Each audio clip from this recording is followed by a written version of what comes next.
Hello and welcome to the Decade Parade. This is episode 8, and I'm here with Liam. Hi. Say hello. Hello. That's Say hello. it, Hello. yeah. And I'm Tim.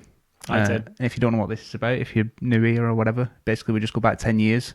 We look at what games come out that month, and we play one, and then basically we go over it and see if it's worth revisiting. But before we get to all of that, we're going to talk about what we've been up to recently. I'm just going to give you a little insight into the lives of Liam and Tim. Oh yeah, how exciting! I feel like this is probably Your face when you said that was just like, oh god, that's just my face. What are you talking about? Yeah, as I said, I feel like this is probably the bit that most people skip. So, and we always put this at the end actually. Do we? I'm going to go back a little bit here. Go on. But for anyone who's listening or whatever, we do have social media and shit. Yes. So we have Twitter, decadeparade.com, at thedecadeparade.com. We have a sexy Facebook. .com, that's not how Twitter works. At the Decade Parade. We have a sexy Facebook group, Decade Parade. Oh yeah, it's always a party in there because I'm in charge. Yeah, and then obviously email, same shit, at thedecadeparade@gmail.com. Yeah, just get in touch. Tell us what you think. Give us suggestions of what you might like us to play. Yeah. Just talk to us. Yeah, I'm putting that at the front instead of the end because then at least if anybody listens for at least 5 minutes, then they can at least come to us and say, "Oh man, it's shit," and they know where to go. I feel like when it gets to that bit towards the end, when we just go, "I think that's it." Like when we start wrapping up, I feel like that might be the spot when everyone just goes, oh, "Okay, that's it." Yeah, exactly. Yeah. Well, what's left? 2 minutes left. Yeah, fuck it. If they get that far. If they get that far, which would be very surprising. So, what have you been up to? Daily life. Yeah. I have been giving lots of underage girls a lot of tea and flowers to try and make her my wife. And by that I mean I've been playing your face. By that I mean I've been playing Fire Emblem Three Houses. Right. I saw you worried look on your face then. Yeah, I was just doing something on this friggin' computer and then just turned around like, what? Wait, what? Yeah, I've been playing a lot of Fire Emblem Three Houses on Switch. It is amazing. It is everything I want in a JRPG strategy kind of game. Yep. It's got such a good balance of like strategy, the actual strategy gameplay that Fire Emblem had. It's on the Switch, innit? Yeah, but it's also got this real it's like a what's the comparison like a Persona type like social interaction, leveling up your relationships with people kind of thing, so you can perform better in the battlefield and stuff like that. See, I like that aspect of Persona, but I couldn't. I found the dungeons just boring as fuck. I thought they are a bit of a drag at first in Persona because it's all tutorial, like getting you. The amount of times I played Persona 4 Golden for like the first 20 hours, which all seems like. Did you put that much time into it? Multiple times. Oh, wow. But then I'd left it for so long, and then I went back and was like, "Oh, I'll just do it again." Another 20 hours. Honestly, the amount of time I put into it, I could have completed it. I do that with so many games these days. Like it's been so long since I played it, I can't remember how to play it, and I can't remember its story or anything. So I might as well just play it from the beginning again. Yeah. It's just a never-ending cycle. I almost did that with Persona 5, but I thought, you know what? I'm actually just going to stick with it. Couldn't remember anything with the story until like 2 hours later when I was like, okay, yeah, I'm up to speed again now. But once again, got interested in a different game, ended up losing interest. And I keep thinking, I'm going to go back to that. Yeah. Because I keep seeing like the Ultimate Edition of Persona for like on sale for about like 20 quid, 50 quid now. So I feel I'll keep going back to revisit that, but it never happens. Other games have got the claws in, usually new ones, never old ones. So Fire Emblem's good then. Yes, highly recommend it. It's a good balance of all that goodness that makes JRPGs good. All that cringiness. I've not heard much about it, to be honest. Have you not? No. I mean, I know there's been a new one, but I've not heard many people talk about it. Like, considering I usually hear loads of people talk about how good Fire Emblem is, and then it's the last Fire Emblem I played was that one that came out on the 3DS. I think the first one, Awakening, it was called. I thought you were going to say the mobile one. Yeah, the mobile phone version.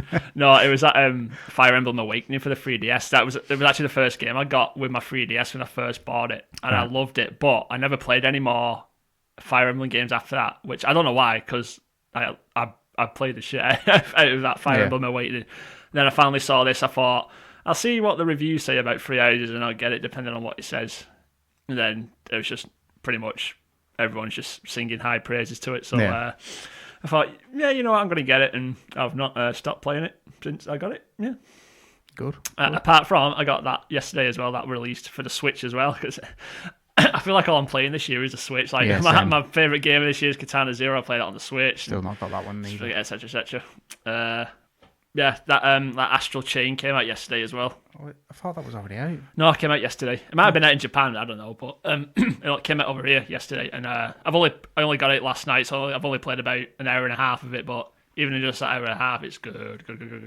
Hack and slash game made by I think like the lead game designer of that Nier Automata, being supervised by Hideki Kamiya, creator of Devil May Cry and Bayonetta. You can't go wrong. There you go. It's everything you need to make a brilliant hack and slash, and it's got all that over the top anime style cutscenes as well. It's side scrolling, isn't it? Is it a side scroller, or am I thinking of something else?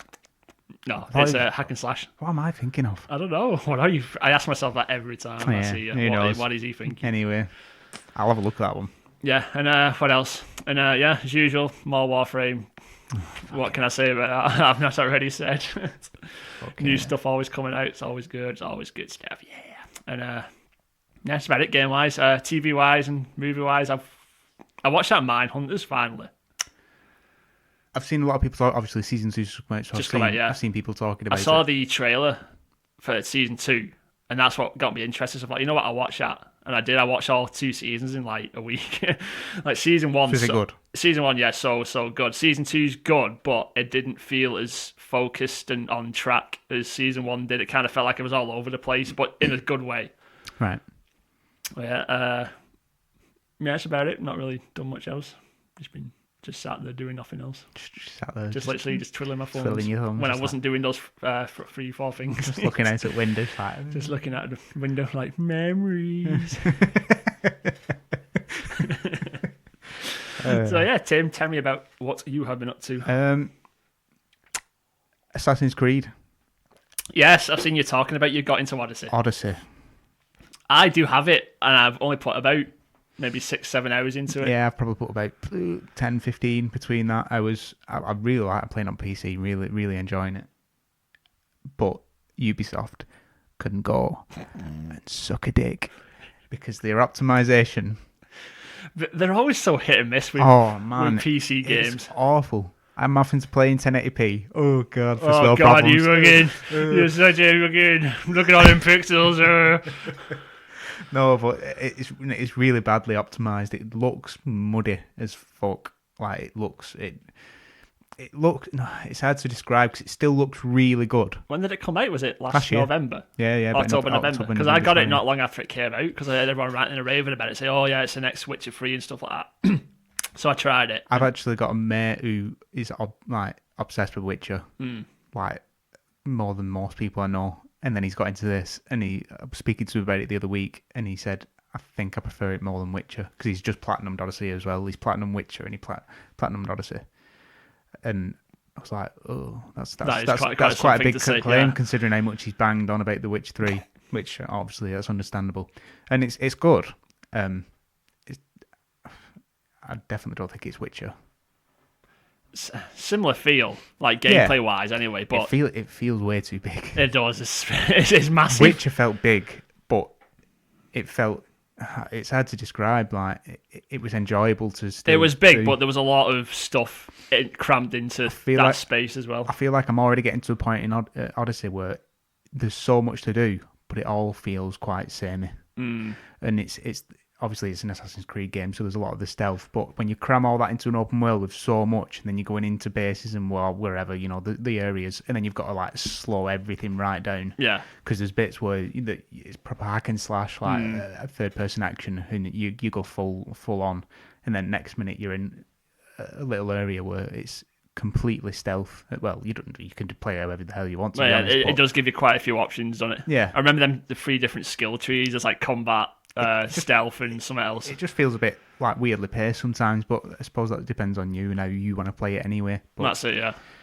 The only thing I messaged him because I've not played an Assassin's Creed game for ages, and I messaged him saying, "Can you not do like where you used to have the hidden blades in your wrist type thing. Yeah, you don't have hidden blades this time, do No, you? you don't It's do any just of that it's just shit. that dagger of whatever. There was a side quest I was doing. It said kill this politician or something. So I found him middle of a crowd, just like a town and stuff. So I thought, oh, I'll just do the usual Assassin's Creed thing where you can walk up, stab him, and then just walk off like cool as fuck. No, you can't. I have to just jump down onto him and just battered the shit out of him. Everyone saw, and it doesn't really feel like Assassin's Creed. That's been the big criticism with Assassin's Creed over the last few years. It does not feel like a game focused on being an assassin anymore. It feels more like it's moving in a completely different direction. I mean, you can still do that kind of thing, but there's certain features that just made Assassin's Creed. Like I said, the hidden blade thing was just...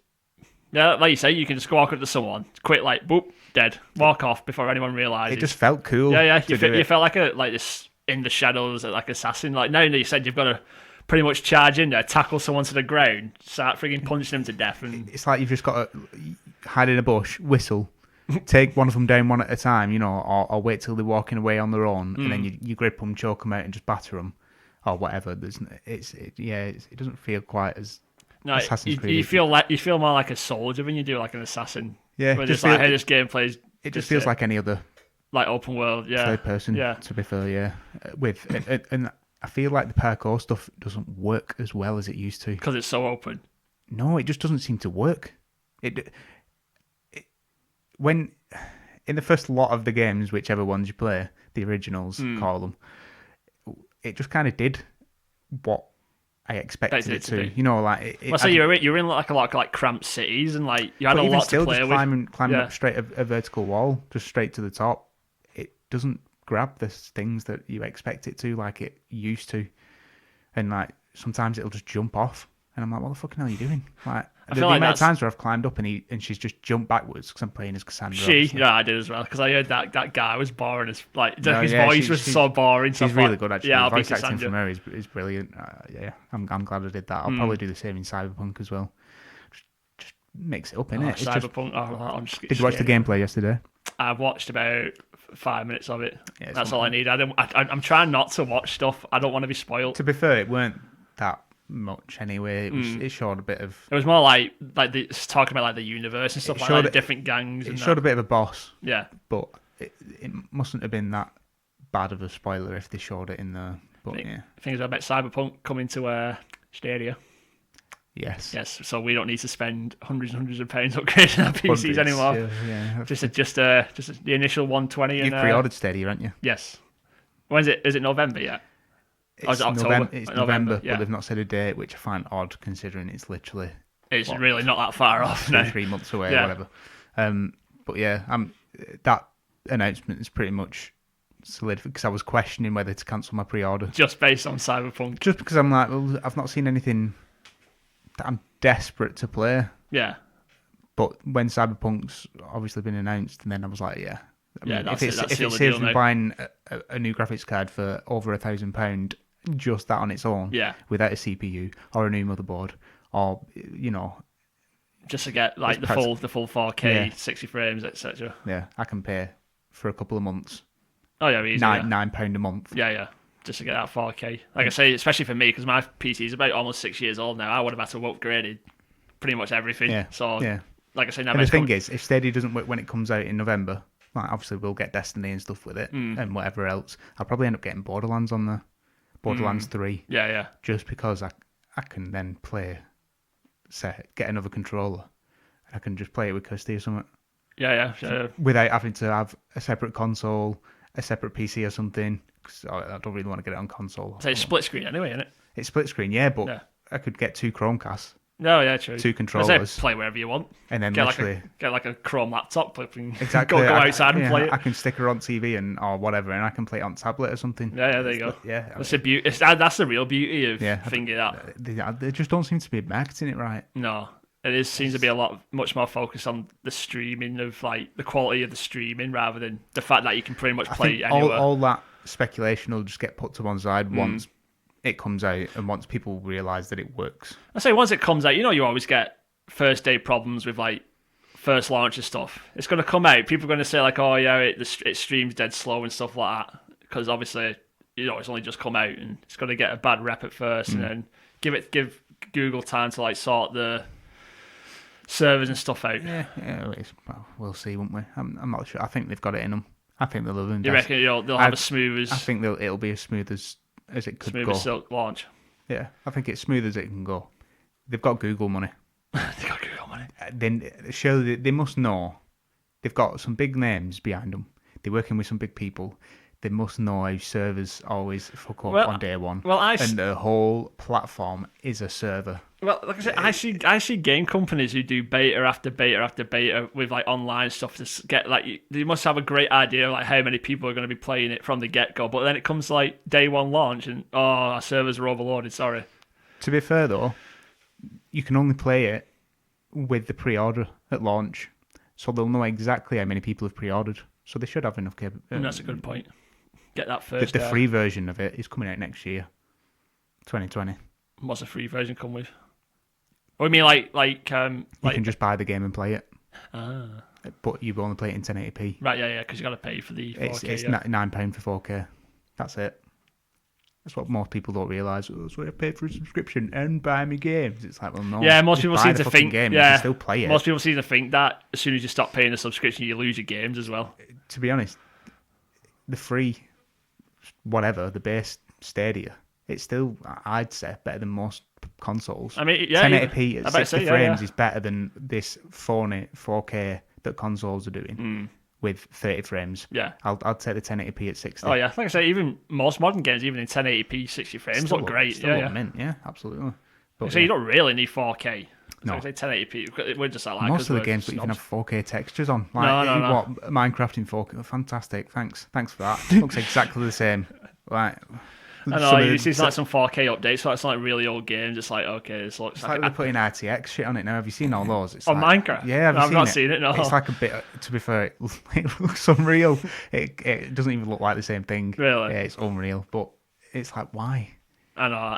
Because that's the only frigging game that can run RTX with a decent frame rate. They've released all these top-end graphics cards, and then you turn RTX on bloody Metro or whatever, and you get about 15 frames per second because but that's another story. I feel like we should start this before we get too into Stadia. I keep forgetting, is it Stadia or Stadia? Stadia, right. I keep thinking it's Stadia for some reason. Like the fake sugar. Stevia. Is it Stevia?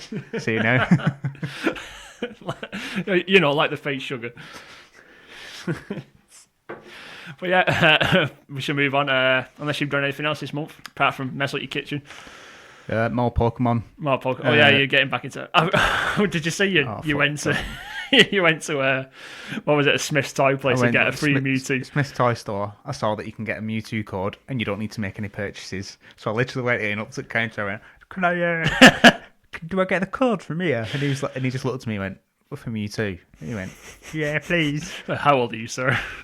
Did he go? Oh, you mean for your child? No, I was on my own, so I couldn't even pass it off as that or anything. So, but I could just picture you just shoving children out of the way, like, "Get me a code." It was fine, to be honest. But yeah, it was literally just me in the shop up because the what? Have you been to the one at Thingy near us?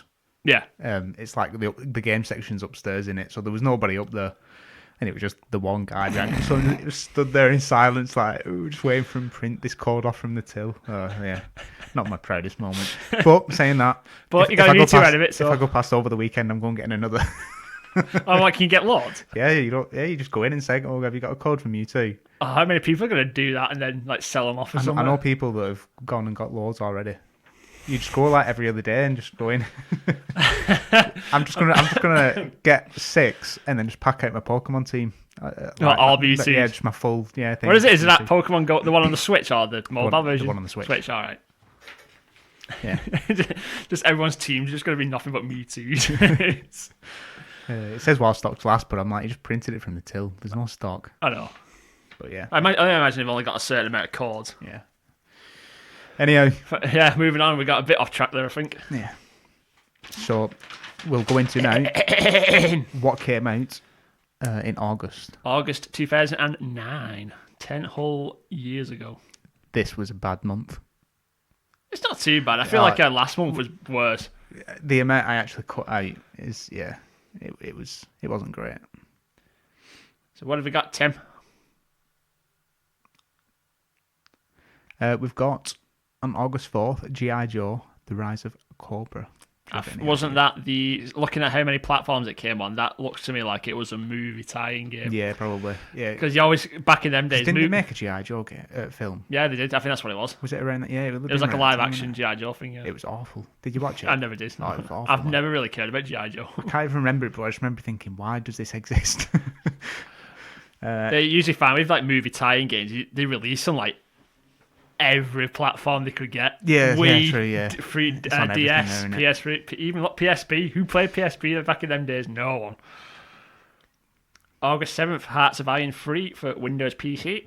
Wasn't that a top-down strategy game? Yeah, it sounds... Top-down. Yeah, I know what you mean. Yeah, an RTS. That's the word I'm looking for. Yeah, RTS. I don't know what. Hearts of Iron. Wasn't that like wasn't it a World War II kind of one? I've no idea. Probably it sounds something like that, yeah. August 9th, SingStar Queen. Oh yeah, just for the PS3. Why did that come out on the 360? SingStar's PlayStation. Is it? SingStar's PlayStation exclusive. No idea. Yeah. No idea. It was an exclusive thing. I don't care that much about it. I'm surprised they've let that franchise die because that sold so much. Oh, they've not done much else since. I don't think they've done any on PS4. I imagine stuff like that's pretty good for like your parties and stuff. Well, yeah, especially with like packs that you can download so easily now on obviously current platforms. I think they made like a mobile version, so you don't buy the microphones and stuff anymore. You download you I think the SingStar's free. You download the app to sing into your phone. Yeah, I'm sure it's something like that now, but it just hasn't really taken off. I don't think on the PS4. What's the thing they're focused on right now? That other party game of theirs for PlayStation, isn't it? That you play it a lot. Do I? Or is it just Jackbox? Yeah. Is that a PlayStation thing? Or... No, it's everything. Oh, it's everything. Yeah, right, Jackbox. no. Have you never played Jackbox? Nope. Oh, it's incredible. I don't have enough people over to play games. Okay. It's really good, Jackbox. Next up, Still Life 2, Windows and Mac. Nope. August 12th, Trials HD, Xbox Live Arcade. Oh, I've never properly played a Trials game. Was that like the first one that like? I think it was the original launch of it. I think it might have been. I'm not 100% sure. Next up, yeah, Trials was. Did you ever play Trials? I've played the recent one. Yeah. When it was on PS Plus. I think I played like the demo of it, like when it first came out. Yeah. Oh, I had so much fun with that. It's just like a really well made, well polished one of those shitty mobile games that you balance the. Oh. It's essentially that, isn't it? What's it called? That they were all like it was like a Windows based game. Like a browser based game. What was it called? Land Rider or something. Not Land Rider. It was all like it was like a side scroll. Like you all like you could all get like messed up and cut to bits and stuff. What was it called? No, I'm gonna look into that one. Yeah. Next, Marvel vs. Capcom 2: New Age of Heroes. Is that an expansion or is that? I think that was just the updated like HD version because I think Marvel vs. Capcom 2 first came out on Windows and stuff, didn't it? No. No. I said it and then I saw your face. I was like, no, that's not right. No, I just think it's like the updated version. Like the HD version. But yeah, Marvel vs. Capcom 2, that was the pinnacle of MVC. Because then, have you ever played the third one? I've never played any. You never played any? No. I thought this was coming out next month and I was going to suggest it for next month's game. Spoilers. A fighting game for once. Ooh. Oh, no, not Marvel vs. Capcom. I was thinking, no, ignore me. I'm fucking way off today, man. Right. Next up, Wolfenstein. This was very close to being our game of choice, wasn't it? It's not the current Wolfenstein, though, is it? No, that's the one New just before. No, New Colossus is the newest one. Wolfenstein. This was like when they tried to relaunch it, and then they relaunched it again, didn't they? Yeah, they tried like rebooting it. Didn't work so well, and then they did the. Is it New Colossus or New Order? Which one's the one that came out first? I think it's New Order. I think it's New Order. Yeah, it is. I think. Yeah, it is.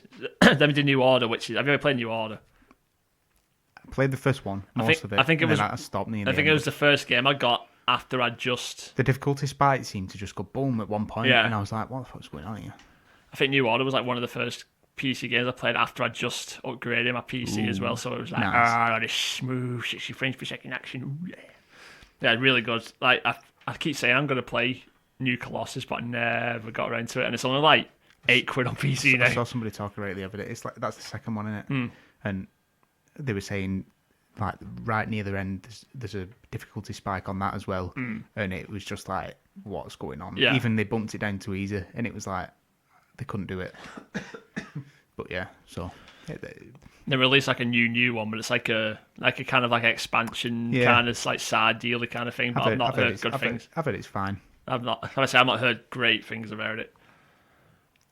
Next up, August 21st, Raven Squad, Operation Hidden Dagger. I think I might be wrong. I think this is like a third person. It's like a Hitman kind of like third person stealth kind of one.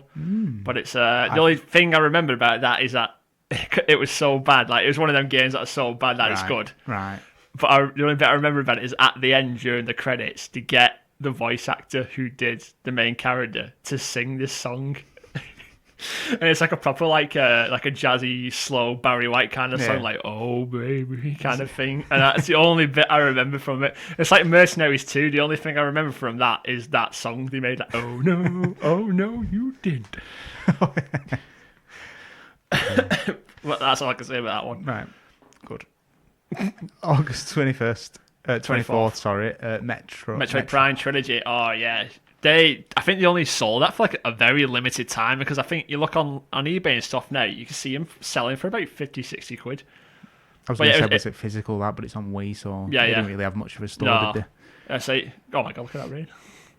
Oh my god, it's rain. Oh my god, it's raining in Britain. Oh my god, it's rain. Anyway. Yeah, Metroid Prime Trilogy is pretty much like all three Metroid Prime.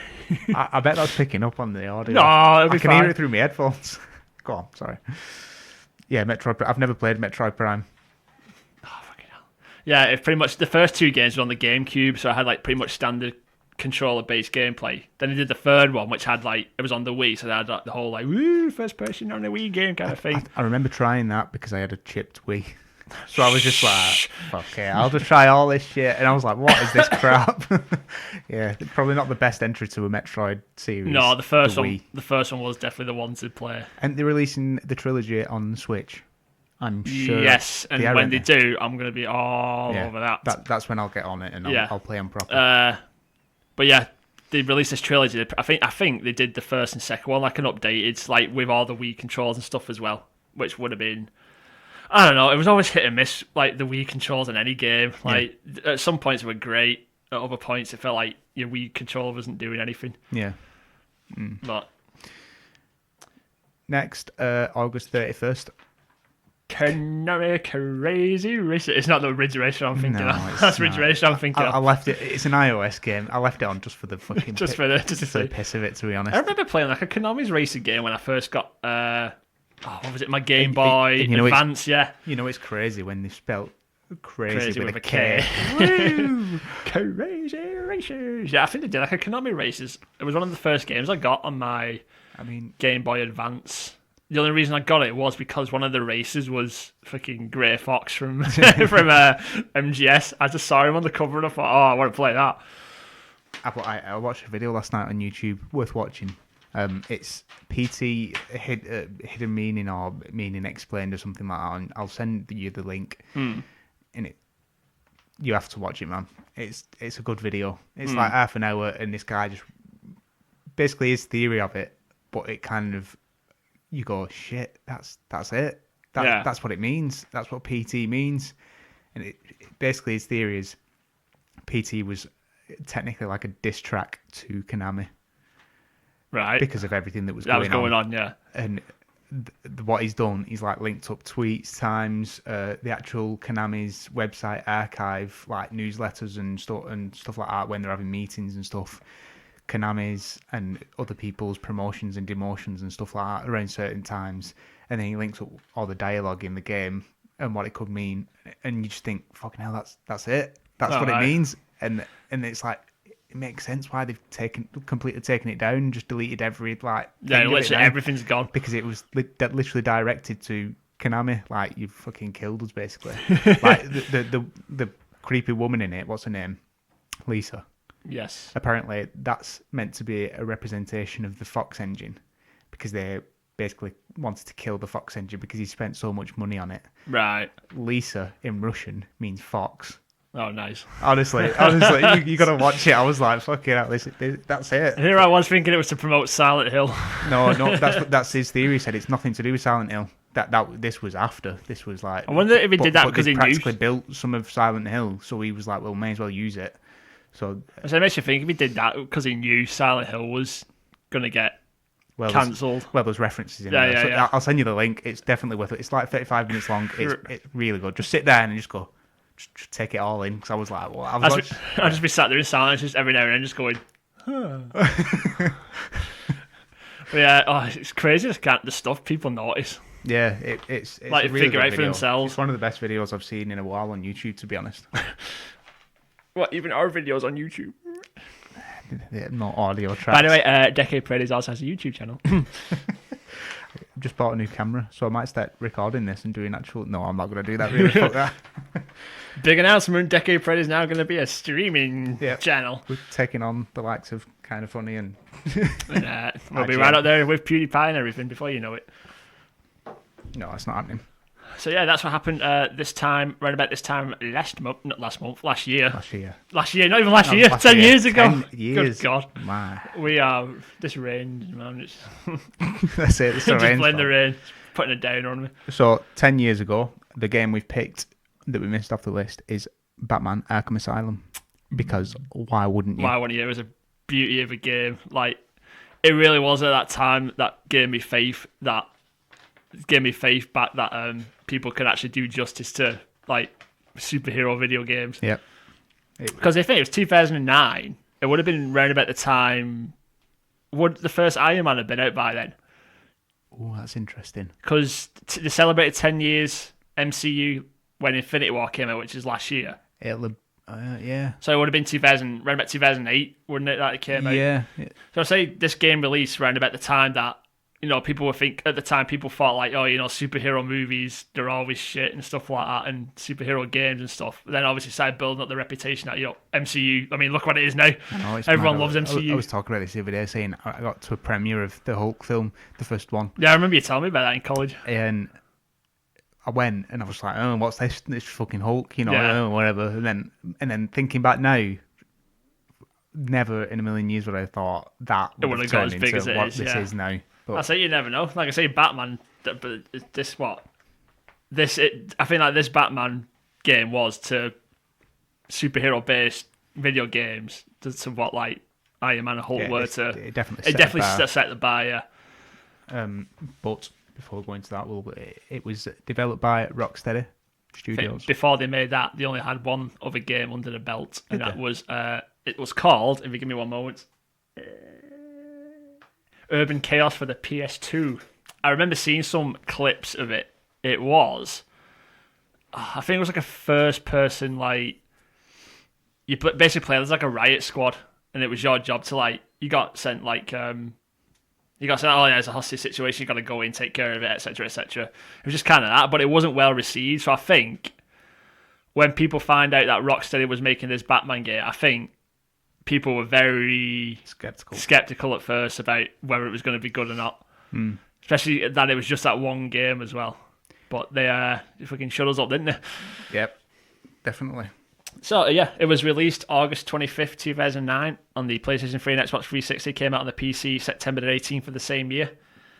A little tidbit. Rocksteady's a British company, don't you? Yeah. Yeah, Rocksteady, yeah. Us British set in there. I don't know why I paused then, because I was like, yeah, I know that. Yeah. No. Yeah, that's it. Yeah, us British setting the bars as usual. It says publishers. Eidos. How do you say that name? I always say Eidos. Eidos Interactive. Do they still exist? I haven't seen that logo in so long. I don't think they do, no. I think they got bought out by Square Enix. It says publisher Warner Brothers as well, which obviously Batman. But I didn't know they did that. I'm sure didn't they do the PC version? Yeah, that's probably what it is. Yeah, it's always different publishers between PC and console, in it. That's what it'll be. Right. Anyway, moving on.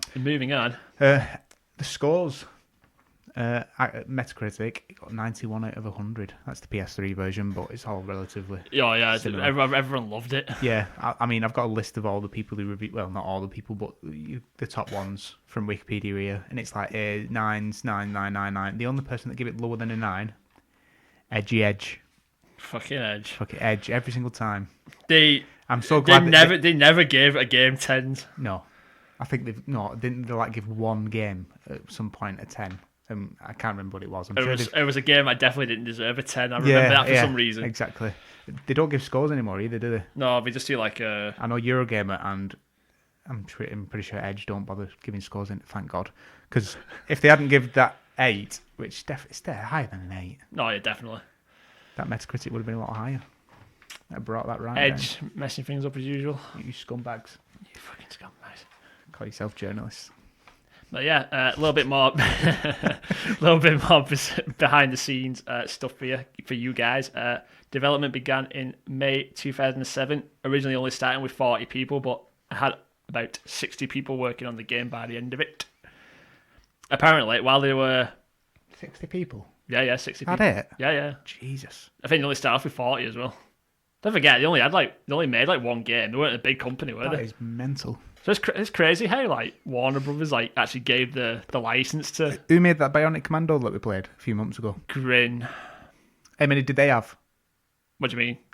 I'm just studio. What people are working on it? I'm just in comparison. I don't know, because if they had made that Batman game with tops whatever 80 people or let's say over the course, and then there's all these other games we've played that have been absolute dog shit. That have probably got teams of like hundreds. Yeah, owned by Capcom, probably loads of people working on it. Sort your shit out. Just goes to show it's not the amount of people that work on it, it's the people. Yeah. Quality over quantity. Exactly. That's it, yeah. That's why you say whenever I hear games like, delay launch dates and stuff, I always go like, it's probably for the best, they're working stuff out, they're making it better. What was it? Is it what is his name? The Nintendo president guy, American guy or Japanese one? No, the Japanese one who died. Oh my God, what's his name? I can't remember his name. I can't believe. Shit. Oh. Mr. Nintendo. Oh no, I feel horrible. I do. I feel horrible not knowing. I know what you name. mean. Oh, but he said something like a delayed game is eventually good. Mm. Oh, but a rush game is always bad. Is yeah, always bad, I remember. Yeah, he's right. The guy was ahead of his time. Yeah, but people still don't listen. Nope. Looking at UEA. But yeah, apparently while they were working on this game, they also decided they were going to do a sequel, which eventually became Arkham City, while they were working on the game. So that's why there's a lot of references to Arkham City in the actual game itself. I remember the best one I remember, because someone found it not long after Arkham Asylum came out, it was like a room, and it was a room for a guy, I can't remember it was like the main bad guy in the second one. It was like his idea to turn Gotham into like Arkham City. But basically it was like his room, and it had like a lot of schematics about how they were going to turn the city into Arkham City. And it was just stuff like that did a lot of references. So they were already planning on doing a second one even before they finished this one, which is crazy. Mm. And apparently they drew a lot of inspiration from various like DC artists like Neil Adams, Frank Miller, but the big one was Grant Morrison's Arkham Asylum, A Serious House on a Serious Earth. That's where they got most of the design and inspiration from to make this game. Ah, there you go. Just a little bit of comic knowledge coming your way. Bam. But the big thing that I love the most about it is the voice actors that they got to do with the characters. Yes, they got absolutely. Mark Hamill to do the Joker, the Joker voice for me. Got Kevin Conroy to do Batman, and they got, I can't remember her name, sorry, Arlene Sorkin to do Harley Quinn. Basically all the voices that they got to do the 90s Batman animated show that a lot of us grew up with, so for us, iconic. I'd never watched those. You never watched to be it? honest. Okay. No. You were too busy playing Grim Fandango and Monkey Island and stupid shit like that. Fucking Broken Sword. Broken Sword. I'm watching fucking. I was more of an Earthworm Jim kind of kid. Oh, Earthworm Jim. Earthworm Jim. No, but saying that, so technically my first experience or whatever exposure to these voice actors in this setting was through this game, and it's absolutely. It's top stuff, isn't it? Even now, like obviously after all the other Batman shit that's gone on, films and whatever, I'd still say that is the perfect casting It was, yeah. They could. for those characters. I'm so happy they managed to get like even just Kevin Conroy and Mark Hamill. That was the best thing they could have possibly done for that game. Saying that, I'm willing to be proved wrong on the new animated Harley Quinn series. I actually watched a trailer for that just yesterday for the first time. It does look really good, actually. What's her name? From Big Bang Theory. Yeah, from Thingy, whatever her name is, something Koo. I can't remember her name. But yeah, in the trailer, I think she. Speaking of sounds spot Jokers, on that, did you watch that newest trailer for the Joker movie? Man, yeah, Oh god, real. it looks that laugh, so good. I was like, yeah. But he's done an interview not a few weeks ago or something, and he said the first thing he wanted to do was nail the laugh. Get that laugh. That was his priority from the get-go. I don't know he was in it till I watched the new trailer. Robert De Niro as well. I had no idea he was in it. Yeah, he's on like a TV. Yeah, he's like that presenter. But yeah, it does look really good. It's like this Joker. It's not really going like from like the origins that we're used to from comics. It's like a Joker formed just from how shit society is, basically. It just feels like a normal film. It does. It feels doesn't like feel like a superhero film. No, it just feels like something that could probably happen in real life. To be honest. Yeah, that's what I like. It's a more what's the word? It's a more realistic take on the superhero formula. I reckon. Well, supervillain formula, should I say? As soon as I saw pictures, like leaked pictures from the set with him on in like the costume, as soon as I saw him, I was like, yeah. Straight away, I just had a good feeling about him. Anyway. Yeah. Like, it just felt right, just the look of him and everything. Just like the feel and like the grittiness to it all, like when he's in like the asylum and stuff like that. It feels good. I'm really excited for it. Yeah. I didn't think I was going to be when I first heard they were doing this movie. I thought I was a bit like, it could be good. No, DC movie, it's not really set such a high standards, but from what I've seen up till now, I'm really excited. Yeah. Back on track. Back on track again. It's been all over the place, this podcast, hasn't it? Yeah, going into what should we talk about first? Presentation? Performance. General performance, yeah. I can't really talk about performance because I played on the PlayStation 4. Oh, you filthy console mixing it up a bit instead of fucking PC for once. I'm just doing that meme of PC Master Console Master Race. Oh god. Anyway, right. Well, we've got some varied opinions then. So I imagine yours run spot on then. Yeah. I actually, before I bought it, because it was on sale, I would have played it on PC otherwise. Yeah. I thought, you know what, I'll play it on console for once and mix it up a bit. It actually showed like a side-by-side comparison of like the initial PS3 version and this updated PS4 version, and like the difference is enormous. Like so good. Like it's not a constant 60 frames. Like once it gets to some fights, where there's like a lot. So it does run at 60. At points. All right. Yeah, but it gets like the more cluttered areas, and there's a lot of enemies on the screen and stuff. It starts slow. Yeah, exactly. Like it starts slowing down a bit. It's not to the point where it's like it tanks the game or anything like that, which you do sometimes find is the case with like some like parties like HD upgraded games. But no, for me it ran pretty well. I can't really complain about it. Performance on PS4. Fair enough. PC was pretty much standard, except there was one part. I mean, it's such nitpicky. It's not even nitpicky actually because it was so bad. It was on a loading screen in where Poison Ivy. You go up into the bell tower thing. Can't remember what area it is exactly. It's the Arkham Mansion, isn't it? Yeah, something like that. But anyway, it was like a loading screen, and it hit the loading screen when it come out of the cutscene, and it fucking dropped to 0. And it was I sat there for 10 minutes at like 1 frame per second while it was trying to come out of this loading screen, and then it finally got back into the game, and it was like 5 frames per second. Oh jeez. For about 5 minutes.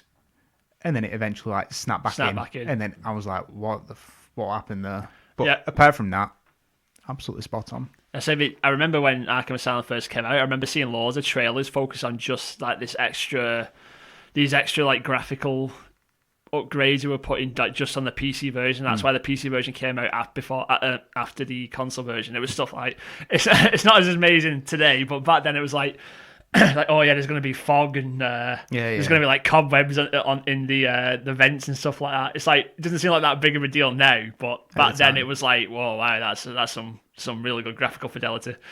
But it's little things like that still make it pretty much spot on now today, I'd say. Exactly, like I said, going into like how the game looks, it looks great. Like even today, as you were saying, like They ran it on Unreal Engine 3, and it was. I mean, granted, they've obviously done some updates to. Yeah, whatever, obviously. And I was on 4K or whatever on the PC and stuff. But even I remember playing it back when I first played it on the PS3 when it first came out. I still remember thinking like, "Wow, this is a step ahead from some graphic games I played." It's funny since we've been doing this, the games we've played, and then get into something like this. Like Fear was. You think, at the beginning of the year when we played that, Fear 2? Yeah. And it looked good, but then I've come to this and I'm like, there's a big difference. A few months later, that's all. And Fear was a big game. And it's like, there's a massive difference. Again, going back to that, it was only a little studio, Rocksteady, at the time. Like I say, I think they did all this as well. Crazy. Another thing going into, one thing about the graphics is I always thought the facial animations were dodgy. Like, I felt like the upper part of the face never moved. It was just the lips. Especially, it was always weird for Batman because he had like a constant scowl on. Yeah. So that's how you just see his lips just move. Like, yes, I'll do that now. Yeah, I know what you mean. Oh, it's like it was one of those things that kind of took me out of the moment sometimes. It's pretty much most games from that time. I know. Again, it's just like a little nitpicky thing. Another thing, like we've been spoiled recently. We've been with full on facial animations and everything. I know, and then going back to some things like that. Like LA Noire started it all off, like all these proper. Don't. You made me laugh.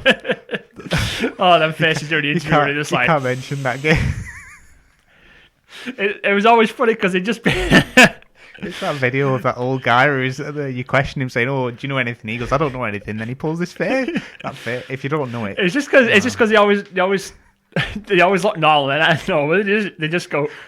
You could see where the recording of the dialogue, facial animation and stuff stopped, and were just the box standard stock facial. Yeah, just whatever resumed. Resumed. There was like a weird edit in like a video. It was so weird. I just remember some faces were just like. And even with all those stupid faces, I can never figure people out. I remember always messing up cases. Yeah, I know. I would not make a good detective. I think it's because I'm too busy laughing at the faces. They should do another one though. I think they should not another LA Noire, but another thing of that sort. Similar. But just make it modern. I remember all that frigging stuff that went on with LA Noire, like all that, like going under, and it was all like Rocks. Wasn't it Rocks? Something to do with Rocksteady. Do they not still exist? The company? No. The developers? No, it all went. They had to sell off everything, didn't they? Did they? Yeah. Are you sure? I remember there was some big hoo-ha about like all this stuff that went on there. I thought they still exist. They might do, but all I remember is this big stink about like what was going on. Fair enough. Where were we? Yeah, facial animations. Yeah, for me they were just a bit janky, but as you said, that was sort of as good as a game looked. That was just a little blip on what was otherwise, a perfectly good-looking. Yeah, there's only game. So much you can do with the technology at the time. I mean, speaking of technology, for the going into the graphics, the ragdoll physics on the henchmen when you beat them, like when you land that final punch and it's slow-mo, you hit them. They go up into. It was always the same. They go up into the air. They clutch the head, and then they fall back down. They stay like that for like a few seconds, and then they go. Yeah. It was always the same. It was always the same animation. Yeah, I know exactly what you mean. It's like they go into a fetal position. Yeah, exactly. They roll around a bit, and then it's like they just give up and just die. A good little bit of detail as well that I remembered. If you look at a henchman when you've knocked him out, if you look at the chest, you see it slowly going up and down as they're breathing. All right. And I feel like again, it's not that amazing in today's age, but back then it was just that little detail that was like. They probably had to do that so it ties in with Batman never killing anyone. Plus. Without going too far into the gameplay just yet, when you use detective mode, you can see people's like heart rate and like how fast they breathe. I imagine they had to do stuff like that as well. But yeah, it was just that them ragdoll physics at times were a bit like because I remember once. I always like to think when they're rolling around in the fetal position, like clutching their head and stuff. Yeah. And then when they finally relax and like just collapse or whatever, I always like to think of that moment. That's when they release the bowels. Why would you think that? Just like, I remember it's just like relief, and that's why they stopped rolling around. It's like that's what it is. They've had a bad Vindaloo the night before. It's moments like this. I wish we had a soundboard with just like a lot of fart noises. Like, hadn't had a gym. Right. Anyway. It's that bit from Simpsons. Yeah. When he just keeps pressing the fart noises, and Mr. Burns like, no, it's not me. One last thing about the graphics: Batman's walking animation. I hated it. It was so robotic and stiff. Slow, yeah. Slow. It's just, like, who walks in like a perfectly upright position? Arms moving like that. Yeah, like with his shoulders back. Yeah, exactly. Thing, like with his chest out and like puffed out chest, trying to look dead tough. Like he just walked like a robot, and the movement was so. This is more gameplay, but the movement was so clunky because of it. Yeah. But I won't get into that too much just yet. But I found I just crouched everywhere because I found when you crouch, he moves faster. I sprinted most of the time. Either sprint or crouch. Yeah. But it was like, how can I possibly move faster crouching? It should be the other way around. Yeah. But especially when a lot of the games, a lot of the parts are stealth and stuff. Crouching, obviously you control it depending on how much you push forward on the stick and whatnot. Yeah. But I thought, how random that I can run faster, crouch down than I am just walking. Stood up, yeah. It's just that walking animation. I hated it. Like just like how it felt and how it looked as well. It's like, I know you're Batman and all, but come on, you can loosen up a bit. Come on. Yeah. I do know what you mean. What made me laugh was, without going too much into it just yet, the scarecrow bit. You know when it all mess with your head. Yeah. Do you remember that bit when you're in the alley and you turn back into a child and even he walked the same. Little baby Bruce walking like full back like that. I thought, oh my god, these Waynes, and it must have had like a big thing about posture or something. Yeah. Well, it's that suit. You can't move much in it, can you? It's very stiff.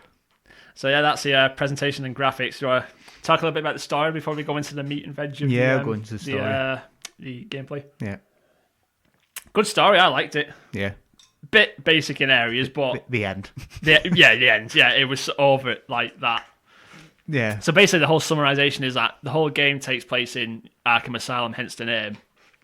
It's like an asylum for the criminally insane, usually with like a... It's pretty much where all the supervillains are in it, really. Yeah, and then just like even the ones you don't see, there's like a reference to that they used to be there. Yeah. Yeah, that's what one thing I really liked about this. Even with the Riddler, obviously you have the Riddler puzzle. Basically, it's just collectibles, but they've got a voice actor in it. You never see him. No. But you have a voice actor and everything for it, and just things like that where they referenced other villains, just a little characters. And it was always like his puzzles. There was always something relating to like a villain. You got to find it, and you couldn't read like audio logs and all that. Yeah, you get like when you find that thing you reference to like penguins, like umbrellas in like a glass stand. Like you scan it, and then you get like all this like his biography and like what he's all about and like pictures and stuff. It's just like I said, I like stuff like that. Yeah. But like I say. Story starts off, Arkham Asylum starts off with Batman just captured Joker, brings him to Arkham Asylum. They're trying to take him away to his cell. In typical Batman fashion, Joker's planned ahead for this. He breaks out, takes control of the island. The first half is all about.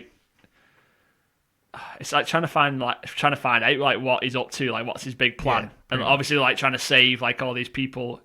Basically, the first half's like trying to get the island under control, but also figure out what Joker's up to. And then you find out that Joker's big plan's making this thing called Titan Formula, wasn't it? Yeah. He basically took the venom from Bane, the drug that he uses to become big and strong, and he mixed it with something that he got from Poison Ivy as well, didn't he? And he basically creates this like thing that he calls Titan Formula, that when he injects it into someone, it turns them into these like big like hulking monsters basically. Yeah. And his big plan was that he was going to create like an army of these creatures and destroy Gotham basically. Did it work? Funny enough, no. That's why we had a sequel. Yeah. But yeah, that's pretty much. That's basic. It sounds basic. And then along the way, you just come across just all the villains. I mean, it's like the villains you come across. Like you got to interact with certain villains to get certain things. Like you got to talk to Ivy to find out, where Joker is. You got to deal with Killer Croc to get that those spores to make an antidote. Yeah. It all ties in. It makes sense that you're meeting these villains because it feels like you have to be there to keep the story going. Like it's not like they just threw in a villain and say, "Yeah, let's just put him there." Yeah. It all tied together neatly for me. Apart from Scarecrow. Well, that he was just there. Yeah, he was a bit random, wasn't he? I feel like not that I think he's one of the best things about the game. No, without getting too into it, like whenever I think Arkham Asylum, I always think Scarecrow's bits first. Yeah, but he doesn't really have any part in. I remember in the story. I remember some of the henchmen saying that during that last bit when he, like the third time you beat him, and he disappeared, he runs off. I remember someone saying that. One of the henchmen, like when you can listen to the little conversations, he talked about like how Joker basically released Scarecrow to basically like slow Batman down, basically. Yeah. Right. But I get what you mean. Like he kind of feel like he was just put there to, so Rocksteady could, muck about a bit with like the game. But because I can't really remember. No, he is there with Joker and stuff. Yeah. At one point, isn't he? Isn't he? Is he with Joker, or is that a No, that's one of your hallucinations. Yeah. That, isn't it, when you're getting carted? Yeah. Why am I thinking that? But yeah, so he's never really. I don't think Joker really references him or anything, does he? He does properly. When you come out of your hallucinations, I think Joker mentions once that like he thought Scarecrow's fear world got rid of you, stuff like that. Right. I get what you mean. Like he didn't feel like he was an integral part of the story. He was just compared to Harley Quinn. Yeah, like Harley Quinn and Ivy and stuff like that. Yeah. And Bane. Bane as well. Yeah. He was a big one. Literally. But yeah. Story wise, do you not think there was like one as good as the story was? Do you not feel like there was a couple of like cheesy moments in it? It's mainly dialogue, like typical comic cheesy dialogue things. Yeah, there was some, but none that come to the top of my head. So I remember thinking a few times like, but not to the point. Overly. I wrote that down for a reason, but I remember, like you just said, there's nothing to me that sticks in my mind, but I do remember some bits going like, oh god. Yeah, it's just stereotypical. I think it was that bit right at the end when you fight Joker, the final boss. I think he says something, when he sprays that stuff on his hands and he punches him with like a big explosive punch. It was just that. I was like, oh no. That's the one. Yeah, I remember thinking that. But everything about the ending is terrible. Yes, but we'll get to that. Yes. Like I said, interesting story. There was a lot of like background lore story, as we said, like referencing to different, different villains and stuff like that. That was always good. I'd say the level design of everything as well, in terms of the story, was brilliant. The actual world, or the place of Arkham Asylum, and how they've built that for the story. I get what you mean. Yeah. Yeah, that whole kind of how do I describe it? I can't really describe what I mean. It feels like each area fits the bit of story that it was related to. Yeah, kind of thing, like the botanical gardens and like it's like it's been designed for that bit, yeah, in mind, not just like we'll just fucking throw this building up here and throw this open area here and whatever. Everything felt perfectly placed, like it had a purpose. Yeah. I remember when I was playing it again, I remember thinking like the game's not actually as big as I remember it was. I don't know if it's because I remember more from playing Arkham City and Arkham Knight, which was like obviously like bigger open world type thing. I think the same thing, and I never really played those. Yeah, but Arkham Asylum feels a lot smaller than I remember. Yeah, like, especially because it's all broken up. It's like little like sub areas. I mean, as well. It could be because we was just playing just the story. Yeah, probably. And back obviously when I had one trophy off from Platinum in it. That motherfucker trophy. That challenge mode, man. Oh, the challenge mode. One thing I'd never got and stopped me from getting the platinum. I actually did get a platinum on that. Actually, funny enough, I can't remember if it was Arkham Asylum or Arkham City, but at one point on the challenge maps, I was actually like 9th in like the whole world. Ooh. At one point. There you go, it didn't last long though. Humble brag. Yeah, I'm just gonna throw that out there. I'm probably not now. Now I'm probably like a million from. Again, this was like not long after it came out, so it was like yeah. And even then, it was just pure luck. I just remember seeing it. And I was like, "Hey, I'm famous." I think I did something similar with Killzone 2. With that, I was like 14th or something on the lead. Oh no, we beat 14th on the leaderboard or something. I was like, wee. Oh, was that who got like proper pissed off? Yeah. Got where it said we was cheating and shit. Yeah, 2-1, you nugget. Right, anyway, back to so you keep going off here.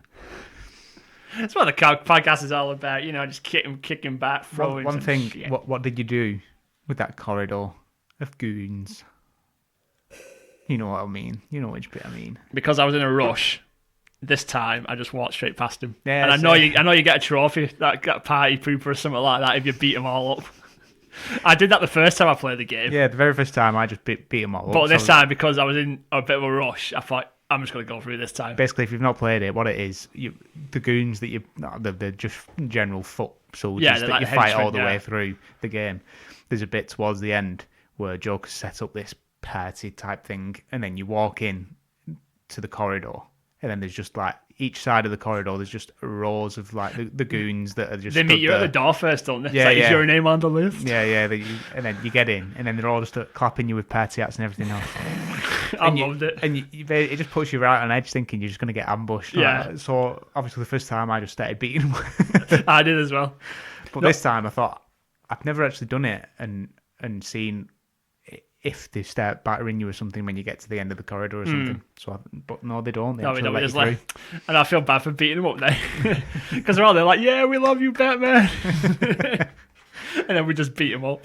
I remember the first time I played it, I got to the end of the corridor thinking the same as you, they were all going to attack me. I got to the end and I thought, I wonder what happened if I just hit him. I hit him, and then they all started fighting me. Oh no!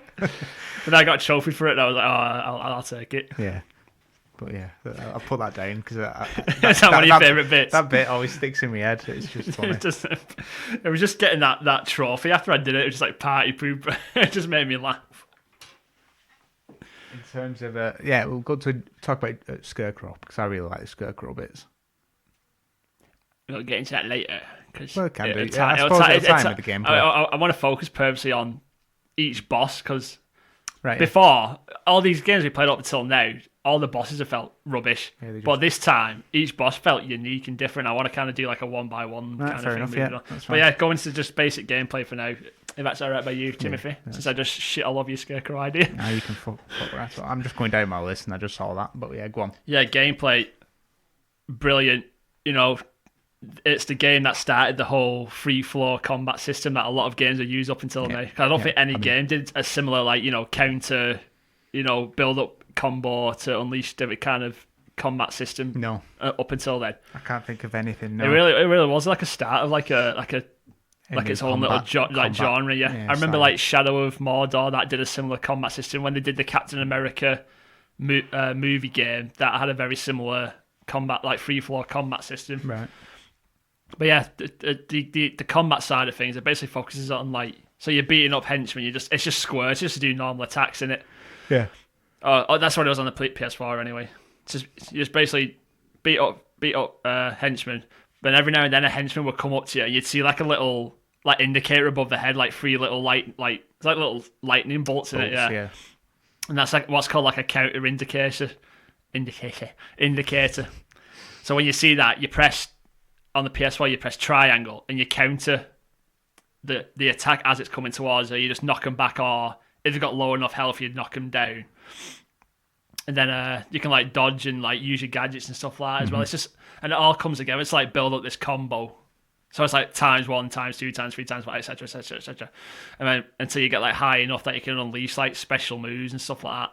But I think in the Arkham Asylum was only them the 2 moves, when it like throw them and that instant takedown one. I remember there being about 4 in like Arkham City and Arkham Knight. You can do the swish thing with your cape. Oh yeah, there's like a stun button. Yeah, that's tied to circle. And then you can jump over them. Yeah, you can dodge as well. And that kind of like kicks them out the way and stuff like that. Like, so you can throw like your gadgets in there as well. So you get like a grappling hook that you can hit people and drag them towards you. You get your batarang, so you can do like a quick knockout and stuff like that. I was really bad at it this time. Were you? Yeah, I just couldn't. I felt better this time. I felt, because I was panicking, but this time I felt like, right, I'll hit this guy and I'll wait. Because normally when I see someone coming up to me, I panic and I start mashing attacks, so I lose my build up. But this time, when I saw him, I saw, right, I'll wait. And you wait, and it just feels better. Was it like that originally, where when you attack and you miss, you lose your streak? Yeah, it was always like that. As soon as you miss once or get hit once, that's it. You lose your streak. I know where you got hit, but I was like, how the fuck did I get so high streaks on this? Because obviously I did the challenge mode pretty much most of it, and I just couldn't get any higher streak over like 10. I was like, I remember it completely differently. I just couldn't do it. I don't know what it were. It just weren't stick. I mean, I didn't have a problem with difficulty or anything. It was just I couldn't keep that streak up. Or just obviously you're just a terrible gamer now. Yeah. After all these years, you've lost your edge. Old man. Spider-Man spoiled me. I think that's yeah. Spider-Man I had a very similar combat system, didn't it? Yeah, Focus on counters and stuff like that. Pretty much exactly the same. It just gave you a bit more. Well, it gave you a bit more maneuverability with the dodges. I thought. Yeah. Obviously, you've got the webs and all that stuff, shit and stuff as well. But even that functions sort of similar to like Batman's grappling hook, kind of. Just a bit more. You could do more with it. That's all. It's just been polished. So it really was like a game that started off like an entire different combat genre of its own. Mm-hmm. We don't really get games like that anymore. That does something different. No. It's all just basic. I'd say it's easy. It felt easy now. Once you get into like I said, literally as the name suggests, a free flow combat system. Once you get into the flow of like you can see all your enemies and you're building up your counter, it feels good and it's easy, as you said. But it's normally like when you lose that streak and you get a bit disorientated. It's like yeah. Well, the one thing going on to is like the stealthy moments, the predator moments. Yeah, where you basically obviously you stand up. Well, it's not stand. You hang up in the corners of the room of whatever. And you've got to take each goon out. I keep calling them goons, henchmen, goons. Same thing. Goons. You goons. Yeah, because apparently these henchmen can't lift their heads up 90 degrees. See, even when you're hanging from it. Yeah. And you're like face to face with them. I think the idea is that it's meant to be so dark upwards that they can't see them, but obviously they couldn't do that gameplay wise. But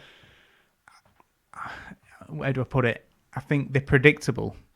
The AI I'm talking about in those areas. Predictable, but in a good way. Yeah. Because the way you can see exactly how they've designed it, and that's how I mean it's predictable. Basically, how it works is when you take enemies down, it basically triggers the other ones to either Joker says something. If I say at first it didn't, it's that as each area got more and more difficult. But Joker will tell them over whatever. Or they'll figure out because he starts putting collars on the necks. Yeah, later in the game. So when you knock him out, it sets off like an alarm and it triggers all the other goons. So that's what I mean by you know what's going to happen, especially now we've played it years ago and whatever. Yeah. But it still is in a good way because it mixes them all around. So it lets you plan ahead. Yeah. If you know what's going to happen, you get it right. And set a trap here, because I know they're going to come from that way and stuff. So it's my favorite parts on like the Arkham games were always these Predator stealth moments. Yeah, definitely. Because it gave you so much to work with.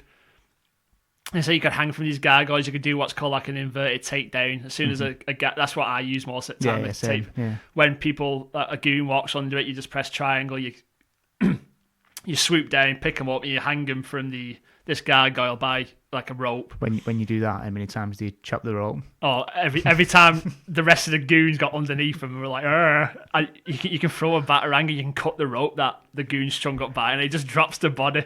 And if there's any other guys around, they just see it and they go like, Man, there was so much like you could do like your basic like sneak up behind someone and just take them down silently. You could hang from edges and stuff. Yeah, you can hang from edges. You can do ledge takedowns. There was like a special like upgrade you could get for like that sonic batarang. Yeah. If you throw it, it resonates with like the henchmen that have these collars on.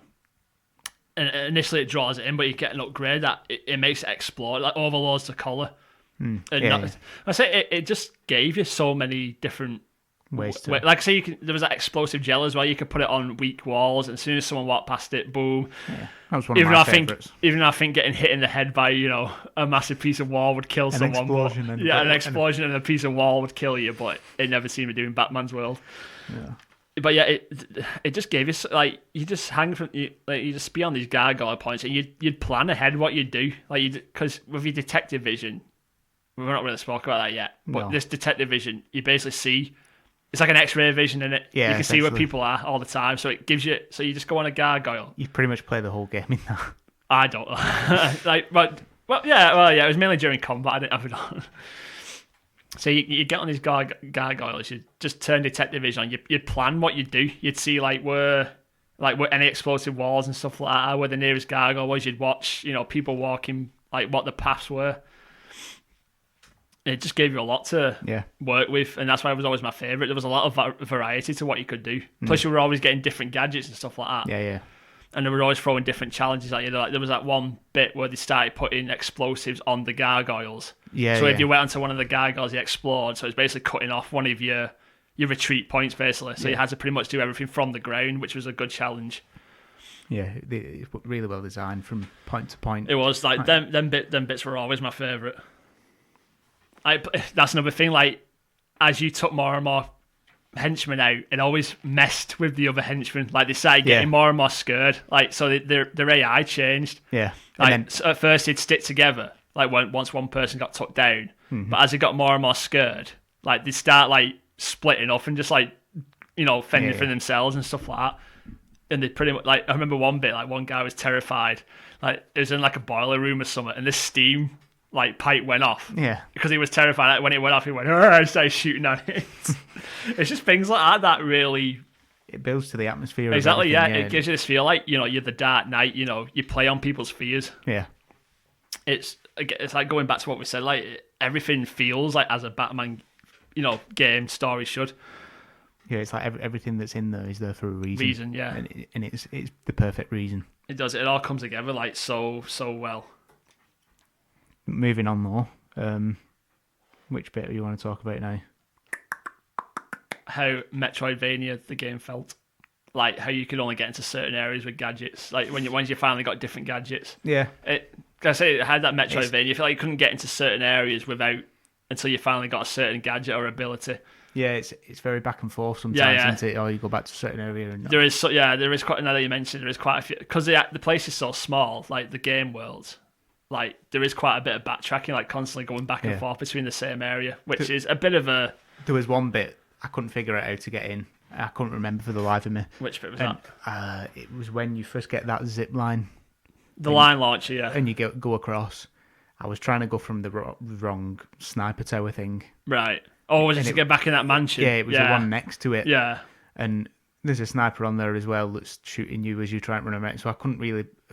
The amount of times I went back and forth, literally to the other side of the map. I was trying to get to the Batcave. It was when I was trying to get to the Batcave. That's what it was. Oh, right, yeah. And I couldn't find the entrance. I'm like, how the fucking hell do I get here? And it took me ages. I must have spent about half an hour just doing that.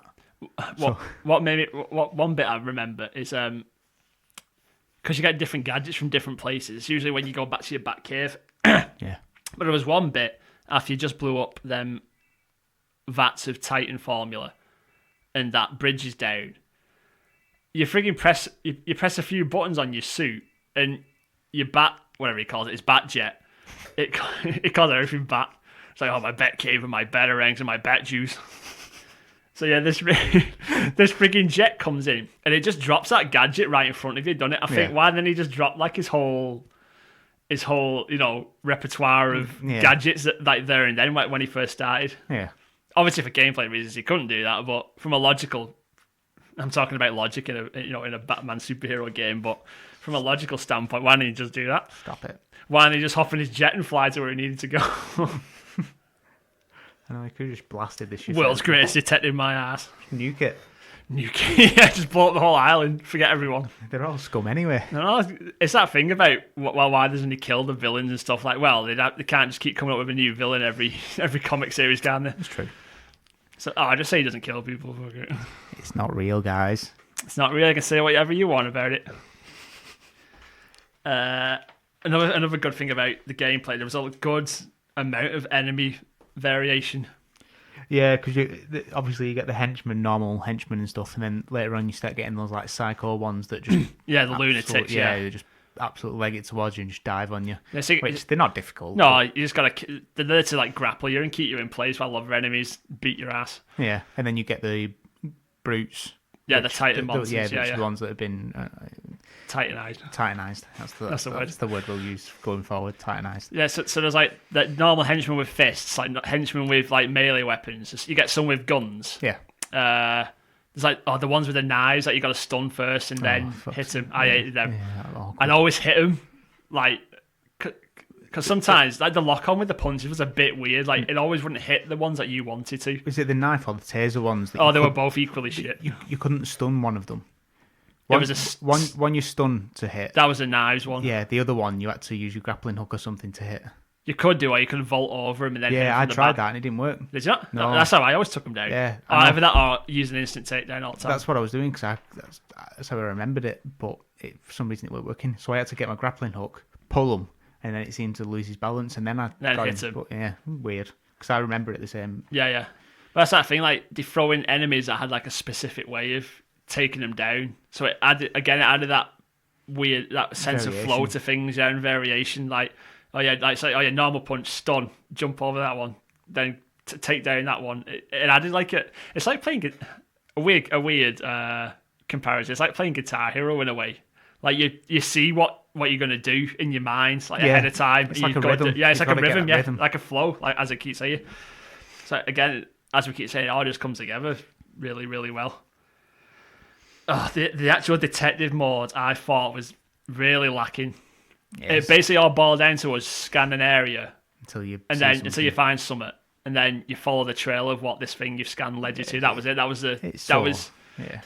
was the extent of his so-called world-class detective skill. The detective mode was better used for the world collectibles that were hidden behind walls and stuff like that. It was more used for like just like the Predator moments, like when you just want to know where someone is. I think they did really put more thought into it though. I remember from Arkham Knight, because there was bits like we had to like reconstruct like a scene and stuff like that. Like you scan stuff and you're like, kind of like how how it worked in Detroit. Yeah, it's kind of similar to that. Right? Did you ever play Arkham Knight? I never played. No, I never played City either. Oh, did you not? I've tried them.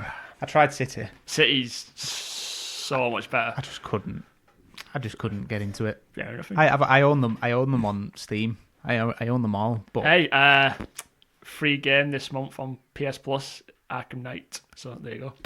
I've already got it on Steam. But the PC version was terrible though. I remember I remember buying the PC version when it first came out. Is it Arkham Knight on PS Plus or City? PS Knight. Oh, I thought it was that City. And Darkside is free. Yeah, right, fair but yeah, I remember playing the PC version when it first came out, and the optimization was I remember terrible. That. Yeah, I remember. That's why I put off playing it for. I don't own Knight. I own City on PC. Right, I don't own Knight. Sorry. So there you go then. Get into that. Because Knight was really good, apart from the Batmobile bits, which was stupid. Yeah, same thing. I've heard that so many times. Yeah. But yeah, Detective Mode lacking. I wonder if there's a mod that takes those bits out. I wouldn't be surprised if it was. If there's a mod that can turn Witcher 3 into like one massive Gwent game, like where you fight enemies by playing Gwent with them. It does. When you come up to an enemy, instead of like fighting them, it just brings up the Gwent board screen, and then if you beat them in Gwent, they die. How long would that take? It takes for each person as you each enemy you fight. Wow. How long would that make? Wow. You have to really love Gwent to do that. I'd love it all. Like music kicks in every time. Instead of like the boss fight, like super serious boss fight. Oh god! So let me just get my Gwent deck out. Going into that. I always remember that vampire one in the barn. Oh yeah, in the docks, going into there and just going, pow, Gwent. It was like a Yu-Gi-Oh anime when I did get the decks out. Like, yeah, time to duel. I can't believe they've never made a good Yu-Gi-Oh game. They're releasing one for the Switch. I think it might already be out. Actually, I think it's already. I remember one on PS1 that was mint. It was a card-based one. I remember one on. I remember one on the GameCube that I played. I was like, oh, so good. Yeah, but they need that franchise needs to get some serious. I definitely think they brought one out for the Switch recently. Oh, it's gonna come out soon. Spoiler alert! Not spoiler alert. Unpopular opinion. Spoiler alert. Yu-Gi-Oh is better than Pokemon. It actually is. In both TV series and physical card game. I don't know about the TV series, but the physical card game, definitely. The first TV series of Yu-Gi-Oh is better than any Pokemon TV series. I think Digimon's better than Pokemon also. What do I fucking know? I can't. I don't have an opinion on that. At least the TV series, yes. Because with Digimon, it actually had a story. Pokemon was just the same thing over and over again. Yu-Gi-Oh card game though, man. I played that so I did. I never even knew how to use Pokemon. I went to a restaurant the other day in Manchester and we was sat eating this burger. Just another side story here, just Pokemon one. This family coming next to us, 2 kids, boy and a girl.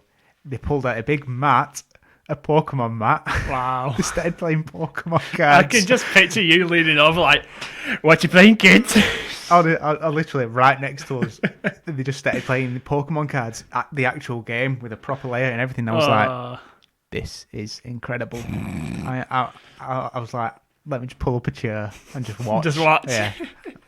I can just imagine you just staring at the kids like. I just kept looking at it, caught in my eye, like, and then about 10 minutes later they put it away, so they must have thought I was going to rob the cards. That weird man keeps looking at me. But yeah, anyway, back on track. Oh god. Right. Shall we talk about the villains then? Yes, the bosses. Every boss felt unique and different. Like how you went about dealing with them. It felt like how it felt good. Oh, what's the word I'm looking for? Like again, it felt like it was designed for. Yeah, that's the word. Like the theme of the boss felt. If like how you took him down, it felt relevant to the theme of like what the boss was all about. It wasn't just he is a boss. Batter them until the health bar gets to nothing, because some of them you don't even really fight. No. But we'll get to that. We'll go through. We'll go through them. So you're starting off. The first one I think you come across is Bane, isn't it? The first proper one, yeah. Proper that you boss actually is beat. Bane. Yeah. That's got like a health bar and everything. Yeah, which you do just beat up. Yeah. Again, that's what Bane's all about. He's like a super strong, hulking, like, you know, he smashes stuff up and stuff like that. Yeah. But how his boss goes, it's pretty much the same as how you fight all them other Titan bosses goes down, really, when you think about it. So that's the only repetitiveness to some of the bosses that I can think of. Like, because you got to wait till he charges at you. You throw a batarang, it stuns him, you dodge out of the way. Then when he runs into a wall, you beat him up. Yeah. Then, you know, a few henchmen get summoned, you fight them, and rinse and repeat. It's exactly the same as the brutes, the Titanized. Yeah. But again, that's what Bane's about. You know, he's this brute. He's not really, because in the comics he's actually quite clever, but it doesn't really reflect it as much in this game. But that's not important anyway. No, he's just used as a story pillar, I suppose. Pretty much for the Venom shit. Yeah, it's like where they got that drug from.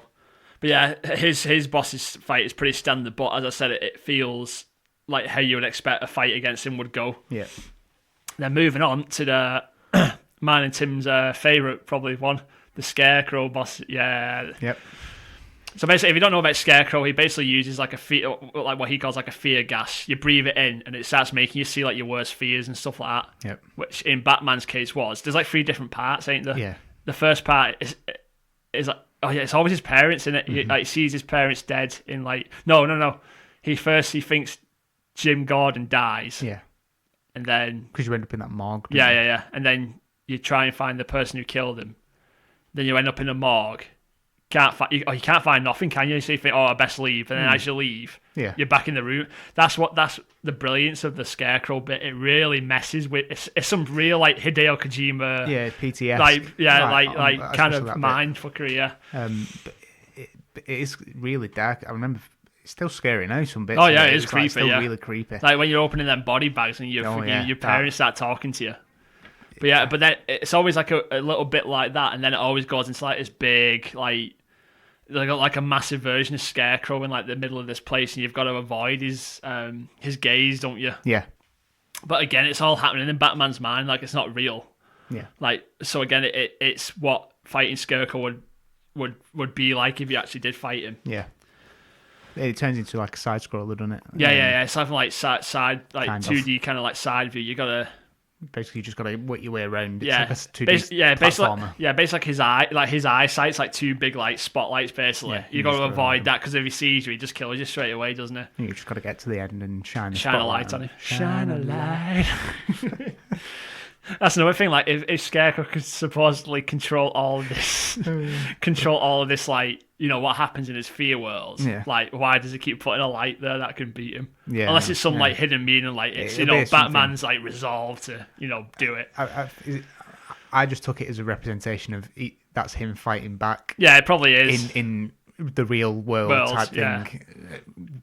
Outside of the hallucination. But that's the thing, like it's not happening in the real world, it's all happening in Batman's head. Because when you beat Scarecrow, you wake up somewhere completely different. Like that second time you wake up, you're in like a hallway, and then you wake up in like the top of that bell tower, don't you? Yeah.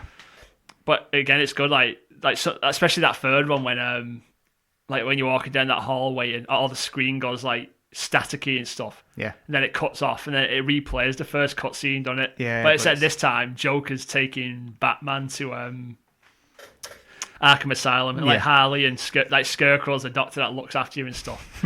But then, what really threw me off that I couldn't remember last time is that bit when Joker shoots you. Yeah. That thing comes up saying that, you should move the middle mouse stick to avoid Joker's gunfire. Yeah. Like, wait, what? I couldn't remember that. Yeah, but then it went straight back. Instead of repeating the scene like I thought it would, it went straight into the next bit anyway. So I was like, oh, right, okay. It's just that, like I said, it's that bit of like fourth wall breakingness that really makes that Scarecrow bit stand out. Very Kojima-esque. Exactly, yeah. It's really mind fucking basically. But that's it. But like once you get out of that, but again, whoever does his voice and everything in that was everything, really like his appearance. And, like, have you seen him in Arkham Knight? Like, cause he's the main villain of Arkham Knight. Oh, is he? Yeah, like he looks proper scary in Arkham Knight. So you know I'm gonna have to play it. Yeah, play it. Fuck's sake. I see. It's like Gotta play that hot mess of a. Not on PS4. I heard it's actually not too bad. I think it's just a PC version. Fair enough. Right. I'll play. Yeah, you know what? I'll play that.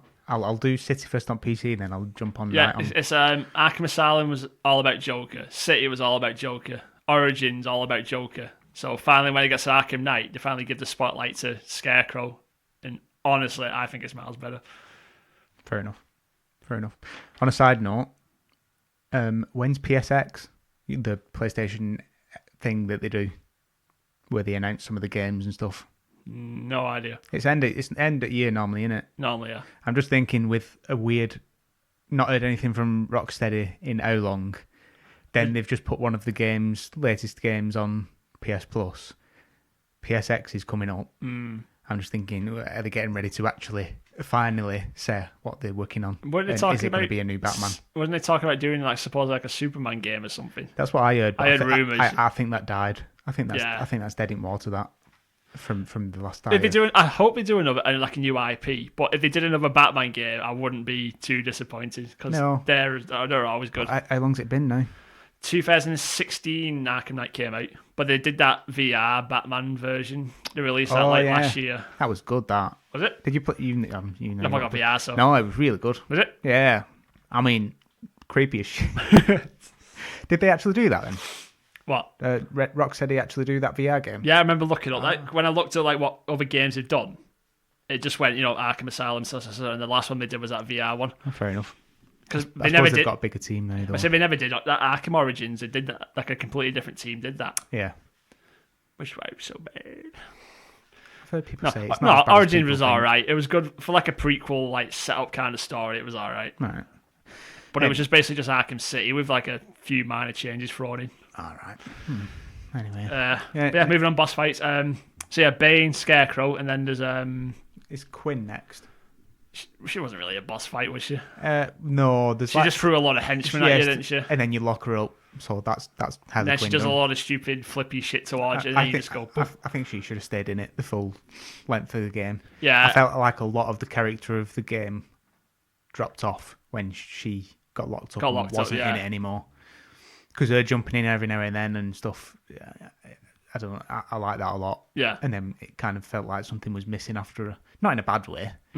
But after we'll go into the next ones though. But you go into like the last few bosses of the game after her, and it felt rushed. I flew like the last three bosses. Yeah, very close together. Yeah, and then straight away bang you into like the final boss with Joker. But yeah, that's my who else we got? Killer Croc. Yeah, that was a very creepy. That was a lot more creepy than I remember that boss fight. Yeah, I remember shitting myself the first time I played. This time I was like, oh, I'm not too bothered. But the first time I remember, it was really proper on edge. And it's like that the Killer Croc fight revolves around you basically go into his sewer because they can't put Killer Croc in like a normal cell because he's huge and he needs water anyway, I think. Yeah. So they basically give him like this old like sewer system to be his cell. So you basically go under to get this spores. Yeah, you get these spores to create this antidote for the Titan stuff. And the whole boss fight revolves around Killer Croc being underwater, and you've got to walk across these, that's like wooden platforms in it, that's on top of the water. Yeah. But you've got to move slowly because if you move too quick or make too much noise, it gives your location away to where Croc is. So then he just pops up out of the water and starts charging at you. But after a while, because you throw a batarang at him, don't you? Because he's got like a shock collar on him that keeps him under control. And for some reason, if you throw a batarang at it, it sets it off. Yeah, so then he just falls straight back in. He falls back into the water. At first, those first few times when he's charging at you, it's like, oh, shit. I proper panicked. But after a while, when you do it for about the 20th time, when he comes out of the water, he's like, okay, here you go. That's what I mean. Like, this time I knew that he doesn't really do anything. No. So I weren't even bothered about keeping quiet. Yeah. I just walked normally. Yeah, at first I was moving proper slow. Yeah. But then I realised if I just stay crouched and move at normal speed, it's fine. And when he goes back in, the bar raises because he's made so much noise falling into the water. Yeah, so you have a bit of time. So you can sprint for like a minute before it settles back down. Problem is, I remember moving dead slow at first, but then you get to them bits where you have to climb over them gates. But as you climb over, you land with like a bit of a thud, don't you? It's like, why didn't they hear that? Yeah, I know, yeah. But he's really good though. They're completely different from the other ones. That's what I mean. It's like you don't really fight him or anything. Again, it's like he's this like big like predator type of boss. Like he's actually hunting you, and you get that feeling from the gameplay. It's with the music as well because it goes. There's no sound or music. No, it's just the dripping water until he pops up. Yeah, and then there's like a big spike of. Music. Some bit that is scary when you hear him pop up, but you don't actually see where he is. Yeah, like them moments, I was like, oh shit. Yeah.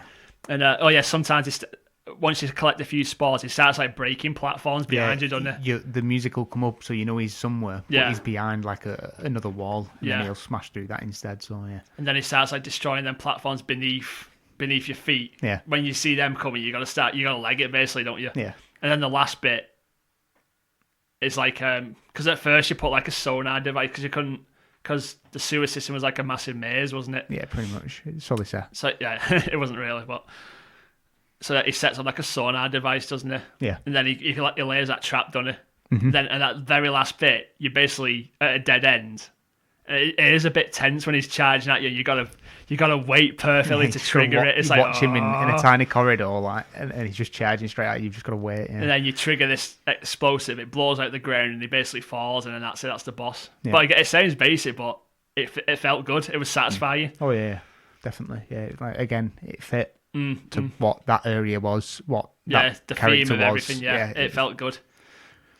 But yeah, and those creepy some bits, like when it's dead quiet, you can hear Killer Croc's voice every now and then. Yeah, it's like, I'm coming for you, Batman. I always thought that was a good bit. Like, you know what, the opening cutscene when you're getting brought through the asylum to put Joker in his cell. That bit when Killer Croc comes out of the that elevator because they're transferring him back to his cell. Yeah. And he comes out and he's like, oh yeah. And he's like, oh, I've got your scent, Batman. Yeah. I thought like, when I first played it, I thought, shit. I didn't remember that from the first time, and then when I played it, I was like, shit. It's creepy. It really is to know there's things like it's actually got your scent now. It's like, oh god. But yeah, these were all pretty good boss fights, weren't they, Tim? Yes. Do you want to talk about the final boss? Well, not talked about Poison Ivy yet. Oh yeah, of course. Oh, god. I'm so sorry, Poison Ivy. Oh, no, sorry. Me being a sexist cunt. She's fine. Yeah, I think she's one of the more stereotypical boss fights. Yeah, from like any other game. Yeah, it's nothing. It's dodge and throw batarangs. Basically, she's like, Harley Quinn basically kind of tricks you into letting her free. Or does she let her free? No, she lets her free. Yeah, she's got the because she comes while you're yeah. in there. Yeah, and then she ends up just overgrowing a lot of the places over the island. Joker gives her Titan, doesn't it? Yeah, and that. Yeah, sorry, go on. So that basically you end up getting to her afterwards, and the boss fight is just you're on a tiny little platform. She's in front of you. She's like a massive plant. Yeah, like grown into the big thing, and she just makes like plants grow out of the ground, and then you've just got to dodge them. Yeah, then at the opportune point, you throw a batarang at her when a flower. Fucking sick. When her flower opens up, there's no real juicy flower. There's no other way of describing it. That's what it is. Her petal. No, it's even worse.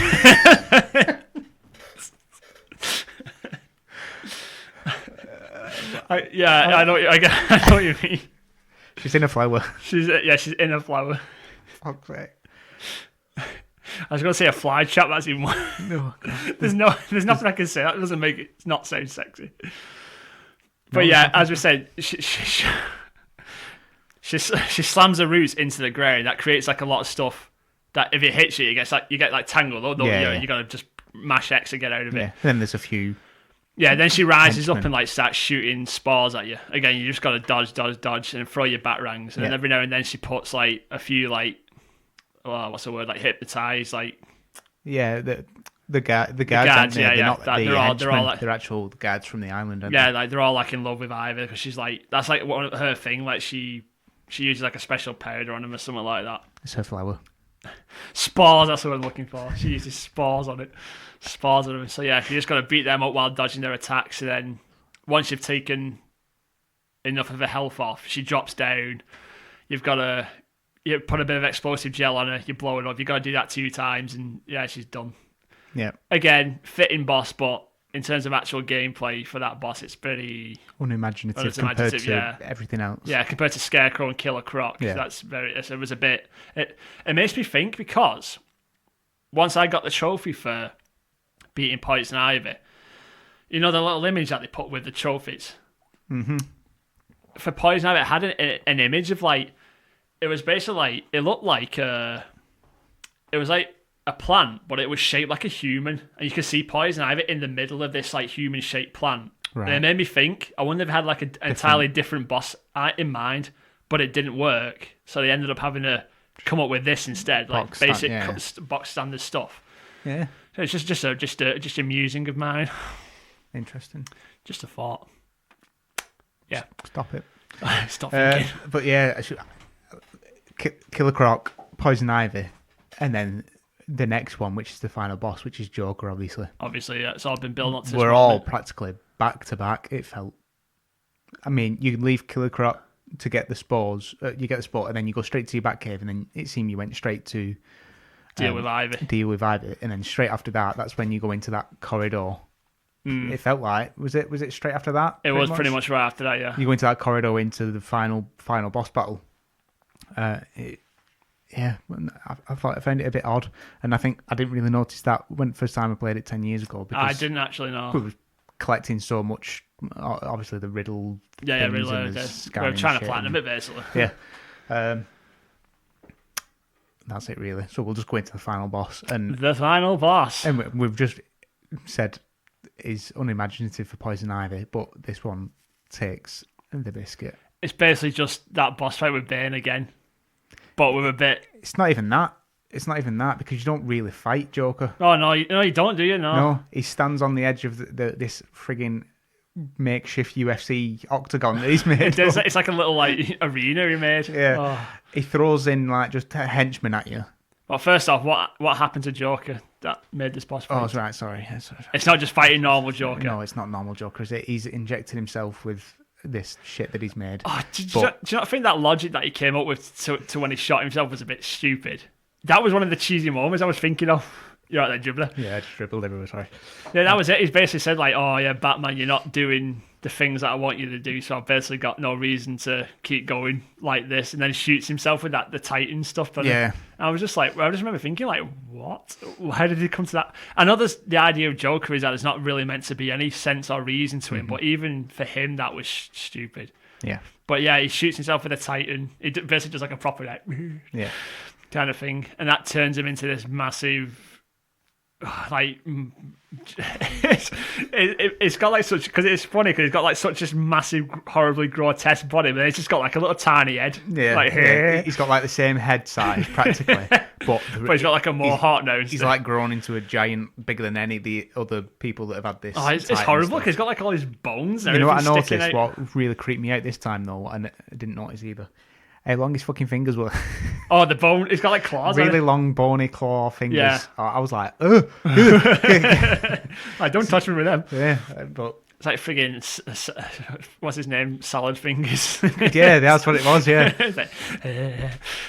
So he does this. He takes you up to the roof. Yeah, he takes you up to the roof so everybody can watch, because all the news things and police and stuff. Yeah, it made a big announcement to everyone to come and watch Batman die, basically. Yeah. And then he throws you in this octagon. Dana White's there. Can't believe it. Conor McGregor's there. You do nothing. And all that. Whatever he says. Oh, God.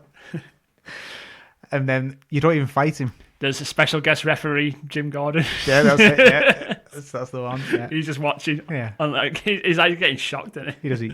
He does nothing. He just sits there. He doesn't step in. He doesn't really do anything the entire game. Worst referee ever.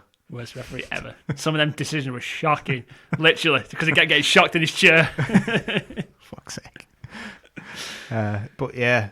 Then so Joker does all this to himself, and then he doesn't even fight you properly. While that happens, he throws in a lot of henchmen. You clear them out. Joker turns around at some points, and then you've got to get your grappling hook and pull him in. His salad fingers stick into like wedge into the wooden boards of the floor that he's built of this octagon, and then you just then you punch him. Yeah, gotta do that 3 times. 3 times. And that's it. And that is it. Yeah, so it just goes. That you dodge. Is it. You dodge his attacks because you can't really hurt him by yourself. And then he decides, I'm bored now, so he jumps up on top of this building, fight his henchman, then he sees a helicopter, thinks, oh yeah. What makes me laugh is that he fell for that 3 times. Like, he always turned around and looked at the helicopter 3 times knowing what would happen. He's had the foresight to completely take over Arkham Asylum, the whole island, and he fell for that 3 times. He fell for the grappling hook 3 times. The first one he would have thought, oh, maybe I don't turn my fucking back. Yeah. Yeah, first time you think like, okay, I've learned my lesson now. I won't do that again. I'll just deal with. He can't hurt me by himself. I'll just deal with him. But yeah, you do that 3 times, and then he falls through the floor, doesn't he? Into all them electrics. But he's not dead. He gets back up. That's when you do that stupid spraying that explosive stuff on his hand. Oh, he sprays this explosive gel on his fist. Batman. Punches him. Just punches him, and then that's it. It's all done and dusted. Joker's been defeated. I wish I could remember the line that he said. I should have wrote that down, but I know exactly what he said. A really cheesy line. It's something like it's Joker goes like, I'm going to win for once. It's something like that. And he goes like, no, Joker, you'll never win. I'll make sure of that. Then he punches it like proper slow-mo. I'm surprised they didn't put the old comic "Pow." Yeah, that would have just been the perfect ruination of theme and setting that they've been building up to that point. Absolute masterpiece, and then "Pow" at the end. Pow at the kid, like wham. It should have been because it was explosive. Like boom. What was the one of the ones from the comics that always pops up where someone says wank or something? Yeah, wank. It comes up wank. It's like, what? What's that? Proper olden days sound effects. Wank. Anyway, yeah. So that. What sound does Captain America's shield make? Wank. I think that's it. Swing. Slammo. But yeah, we've been talking a lot about bosses and how the challenges felt. How it felt like it fitted in with like the theme of the boss. Mm-hmm. But with Joker's one, all jokes aside, Joker's character, it's all about, he's a criminal mastermind. He rarely gets involved in things himself. He gets other people to do it. Yeah. He's all about, traps and outsmarting people. But the fact that they turned him into this big brute character, it just was not Joker at all for me. No. Even when I first played it, that always was a massive disappointment to me. Like, not even just how the boss works, just what they did to him. Is he in the other ones? Yeah, he's in City. He's in Origins as well, and he's in Night as well. Is he like a main villain again, or is he? He's the main villain in City. Did you fight him? I can't remember from City. Oh, you do in Night. And the way, I'm not going to spoil it, but the way they do it in that is a miles better than what they did in this one, because it works. I was going to say, if he's still in the other ones, they had to basically they never do anything like that again in the other games. Yeah, that alleviates your fears a bit. Yeah, that's fine. But yeah, for that, they just ruins that last boss fight. Like, they've done so good. Like, it was building up to such, like, it was nothing but good things from start to finish, but then he gets that last boss and it's just like even how the era ended, because the final cutscene was about like 2-3 minutes long, wasn't it? It's okay, everything's done. It's like, you can all go back to Gotham now. You're just getting your Batjet. You're getting your Batjet, fly back to Bat City, fight more Bat criminals. Go to Bat bed. Go back to Bat bed with your Bat wife. Fucking hate Batman. I hate Batman. Oh, what a dick. He's not very creative, is he? How is he the most popular superhero? He doesn't actually have any superpowers. No, that's what makes him likeable. Oh, he's a cunt, though, isn't he? Christian Bale's a cunt. Christian Bale's a dickhead. I don't like him. He's a knob. No. But the game, is fantastic. Yeah, despite how we spent that dissing the last few bits, the game from start to finish is brilliant. The game is fantastic for me because of the villains, though. Yeah, like all that. Like, I'm not a massive fan. I like the Batman films. I like the setting of Batman and all that. I just don't like Batman. It makes sense. I do. I think he's just boring. No, they do him a lot more justice in the comics. In this game, he was a bit like. But I'm thinking in the films and the games. I mean, granted, in this game he is better than the films. I think. Why do you think so? I fucking hate Christian Bale as Batman. Do you not just hate Christian Bale? Not the I Batman mean, that I don't he like tried to Christian Bale, to be honest. Yeah, I mean, just the fact that you just hate him not put you off that his version of Batman. To be honest, I never really paid much attention or knew much of Christian Bale before watching the Batman films anyway. So it's just his Batman was pretty much my exposure of Christian Bale. I can't really remember his name before that. What did you think of what's the newest guy's one called? Ben Affleck's one. Have you seen it? I never even made it through a full film with one of his renditions of Batman. Is that? No, never, no. I watched Batman and Superman. I never watched Justice League. I couldn't finish it. Not seen Justice League. I thought his Batman was okay, to be honest. Like I've seen worse, but worse in what regard? Because they're old and they were cheesy in the spandex, or no? There's what I think it was Batman Forever. His version of Batman. I can't remember who it was now. The one who had Mr. Freeze and Arnold Schwarzenegger and Mr. Freeze, and he kept making all them ice puns. I've seen a video where he just gets every single one of his ice puns. It is brilliant. I can't remember. But that version of Batman and that was terrible. Like the whole movie was bad. But what were we talking about? Just that's it, really. Oh yeah, the villains made it for you. Just the villains, you just don't like Batman. Yeah, everything, villains, setting, story, the gameplay, everything, like all the collectibles and stuff you could do. Yeah, we really talked about that, the collectible side of things. Yeah, we've said like obviously the Riddler collectibles and stuff like that. He gives you riddles and you figure it out. Yeah, there's not really much you can do like outside of just doing the main story apart from these riddle things. That's it. Yeah, but they are good enough. There's enough content to the collectibles where it feels like its own thing. There's a lot to do. Like I say, it's not just collect these little icons that have got a question mark on. It's like you've got to figure out the riddle. You've got to find where he is and what it is locating to and stuff. That's one of the things that Arkham City was better than Asylum because it's like a big open thing now. It gives you a lot more stuff to do on the side. Like there's like side stories and stuff like deals with like villains that aren't part of the main story. Right. So it's like their own little stories and everything, which is one of the reasons I thought City was better than Asylum. But yeah, I think that's it, to be honest. We covered everything. Yeah. Don't think there's any lasting thoughts about that game. So, how many bats out of 10 would you give it? I'd give it 11 bats out of bat. That's a lot of bats. That's a lot of bats. Well done. Just end it here. Just stop it. Yeah, would you recommend anything else in its place? I suppose there's not. There's definitely stuff like it. Oh yeah, Spider-Man. Spider-Man. Yeah, is the one that Spider-Man comes to mind. Like even Shadow of Mordor, just similar combat system and like open worldiness to it all. Mad Max was similar as well. Yeah, I had a similar combat system as well. Yeah, like again, like this game, a lot of things copy the combat system from it. Just play any of them. Yeah, like I say, Mad Max, Shadow of Mordor, any of the other Arkham games, Spider-Man. Spider-Man was definitely the most recent, obviously, and it's goddamn good. What do you make of Sony buying Insomniac? I honestly wonder why it took them so long to do it. Yeah, I know, tell me about it. It's like, why did they wait over a decade to do it? I wonder if... I was listening to a podcast the other day where somebody was talking about they don't think they'll do another Ratchet and Clank because it didn't make that much money.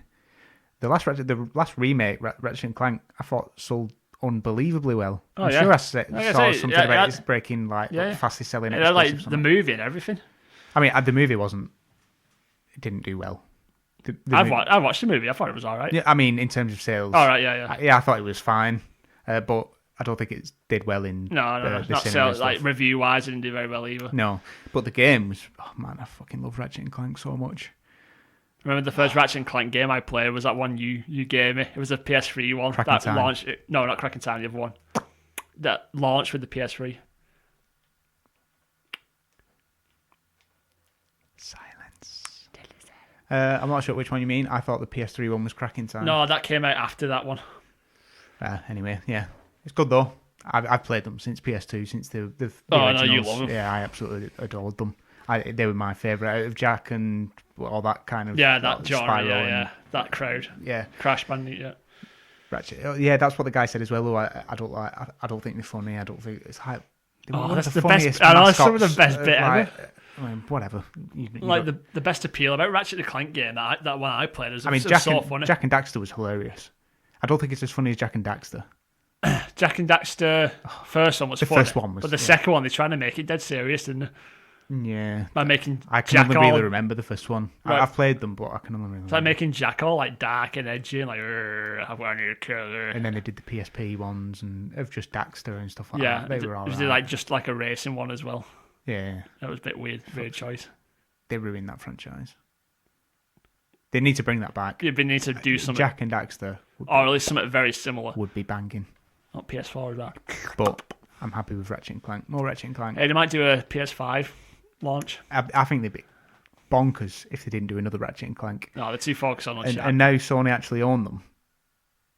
I imagine they feel a lot more comfortable throwing money at Insomniac. And literally, well, why wouldn't they? They know they're not going to fuck off back to Xbox now. No. Throw money at them, grow that team, get one team doing Ratchet, get another team doing next Spider-Man, and they could probably get something else on the go, a new Jack and Daxter. Not Jack and Daxter, because that was Naughty Dog. That's Naughty Dog. I think Naughty Dog are too focused on what was the other one they had? Was it Sly? Did Insomniac do Sly? No. What was the other one that's inside? Resistance. What am I talking about? Resistance. That's the one. Bring Resistance back. Oh, Resistance 2, man. Oh. Bring Resistance back. Every single one of those games was brilliant. Why did it die? I think just because it kept getting put up against with like Gears of War and stuff like that, and it just sort of fell. Resistance is so underrated now. It's so forgotten about. I remember the second one the best. Like, I loved it. Like everything, like the co-op. I had like 3 separate modes, like story mode, the co-op mode, and each one had like its own story to it. And like even the multiplayer as well. The multiplayer was brilliant. I remember the multiplayer for the first one. I remember going back and playing the multiplayer like months and months after Resistance 2 came out. I thought it would be dead, but there was still loads of people playing it. Yeah. Betting like they were all like proper good players because like the ones who stuck around with it, so I just got destroyed. Yeah. But anyway, that's enough of that. It's a good move though, yeah. I can't believe it's taken so long, but I imagine they increased their value by recently releasing. Obviously, Ratchet and Clank did well. Oh yeah, definitely. And then Spider-Man did phenomenally well. Yeah, I think it's about 40 million units sold or something now. Yeah. So, and they're re-releasing a Game of the Year edition later this year, so that'll push it even higher. Oh yeah, definitely. Which is good considering all this Spider-Man Sony controversy that's been going on. I'm not getting into that one. That's it for another podcast. But yeah, that's it. We'll, I think that's it. So we hope you've all enjoyed listening to us ramble on for how long have we been going for, Tim? I'm not too long. I'm not sure. Way too long. Nearly short of 2 hours. Jesus Christ. Batman, man. Jeez. Batman, man. But yeah, if you managed to stick with us for this long, I tip my hat to you. And yeah. See you all again next time. Bye. Bye.